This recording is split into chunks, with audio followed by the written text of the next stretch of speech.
This morning, Donald Trump is linked paracetamol use in pregnancy to autism. Paracetamol during pregnancy leads to autism in kids is what has been indicated by Donald Trump. The administration is expected to now announce a link between the use of the popular medicine by pregnant women and the risk of autism, according to reports in the Washington Post. The Post also, in fact, has said that medical guidelines showed that this paracetamol is safe for use in pregnancy.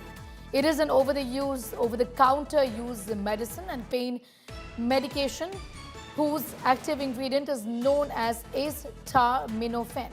It's known as Tylenol. Trump administration has linked the use of this particular paracetamol in pregnancy to autism in children.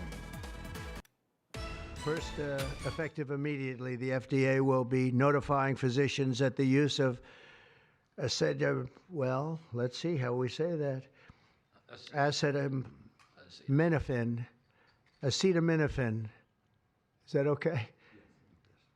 Which is basically commonly known as Tylenol during pregnancy, can be associated with a very increased risk of autism. So taking Tylenol is not good. All right, I'll say it. It's not good.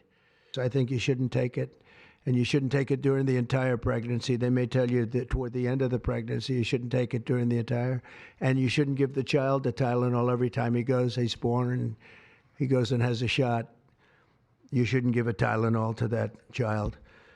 I'm going straight across to Sonal, getting in more details on that story this morning. Sonal, this is Trump really going beyond what the US FDA has also said, saying that its use should be minimized, but no link really to autism. It's a big statement that has been made.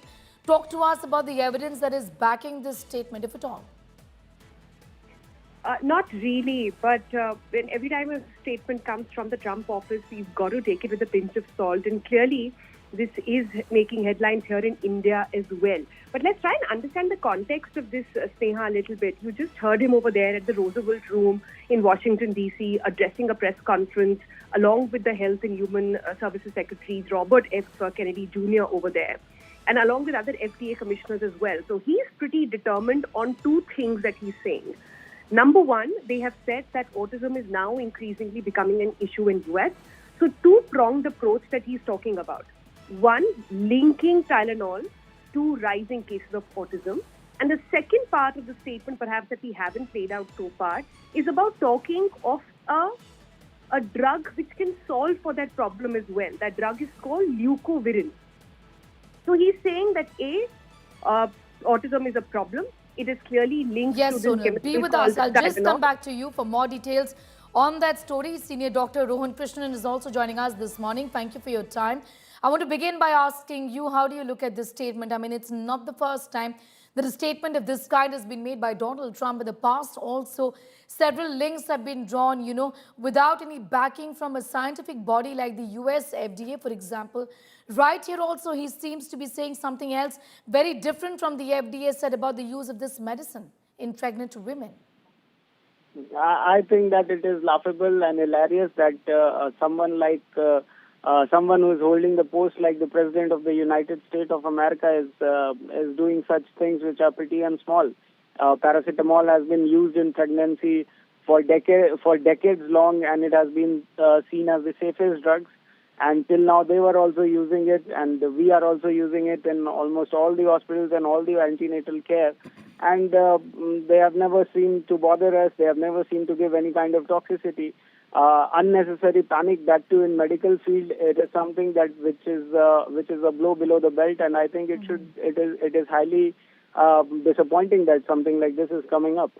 This also, in fact, is going to create some sort of a panic situation. I understand with this medicine available over the counter, years of research have been put into the causes of autism, and this obviously is going to lead to a great deal of confusion, in my understanding, in the medical community in that sense, isn't it? Yeah, I think so, because it is something that that requires a lot of research and a lot of continuous clinical trials and everything. So if you create some kinds of things and rumors like this, it becomes difficult.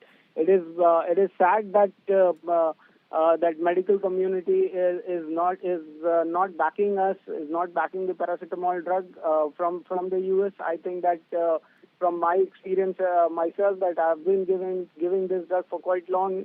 Even in pregnancy, we give it. It's a safe drug. I think that before coming to any kind of conclusions, we should always have proper clinical trials and years of backing of data before saying something like this. And this is a very serious allegation and a very serious ill effect that they are talking about, especially in cases of pregnancy, which requires extra attention when there is pregnancy to the patient. You know, I also want to understand from you, the Food and Drug Administration has given some modest advice to doctors, which usually is given to pregnant women, and this does not just concern this paracetamol, but all other medications that they use during pregnancy should always be kept at minimal. Any kind of medicine to in fact ease out any problem in pregnant women should be used very, very judicially, and the FDA's advice is in perfect sync with that. But to link it to autism is taking this to another level altogether, isn't it? Yeah, actually, see, pregnancy is a special condition. It requires extra attention because you are not only just involving the mother's body, but there is also an embryo, a pre-developing child that is inside her womb. So it requires a lot more attention. And many things. When someone is pregnant, their liver, kidneys, and entire body is focusing upon the nutrition of the baby. So there is less barrier. Whatever you are taking, that is going to affect the baby some way or the other. So it is always advisable to avoid medications. Even in various cases, we try to give local antiseptics and local applicants, cream applicants to the mother in cases of pain and etc. So we do try to do that. But obviously, at the end of the day, for any medication, we have to weigh between the profit and the loss risk. If the profit of giving the medication is much more than the adverse effect of the loss, that has to be given. And I think that this is completely depending upon the judgment of the clinician. And over-the-counter sale of any kind of drug should be avoided. That is an entirely different issue. Another issue is that what drugs should be avoided in pregnancy and what drug is absolutely contraindicated in pregnancy. That is another issue. These things must be done. This is not something which is new science, or this is something not that we are not familiar about. In fact, we also pressurize upon these things that once you are pregnant or otherwise also, that the abuse of antibiotics could become a global risk in like coming 20 years because it is available in India over the counters and people are buying it. These things are different. But to relating it with autism, relating it with something we don't have much proof, just to put some disgrace upon the country, put some disgrace upon other things. So this is something that is completely unacceptable, unscientific, unreliable at this moment of time. Unscientific and unreliable, and just with an attempt perhaps to create some sort of a panic linking this paracetamol to autism in babies, when years and years of research, viewers, has been put into what possibly could be causing autism in children. And these are questions that are yet to be answered conclusively, to tell our viewers. Donald Trump linking it directly to a paracetamol, yes, will create just so much panic. I'm going to leave it, Dr. Krishnan, at that. Listen in to what Donald Trump said. First, effective immediately, the FDA will be notifying physicians that the use of let's see how we say that. Acetaminophen. Is that okay? Which is basically commonly known as Tylenol during pregnancy, can be associated with a very increased risk of autism. So taking Tylenol is not good. All right, I'll say it. It's not good. So I think you shouldn't take it, and you shouldn't take it during the entire pregnancy. They may tell you that toward the end of the pregnancy, you shouldn't take it during the entire, and you shouldn't give the child the Tylenol every time he's born and he goes and has a shot. You shouldn't give a Tylenol to that child.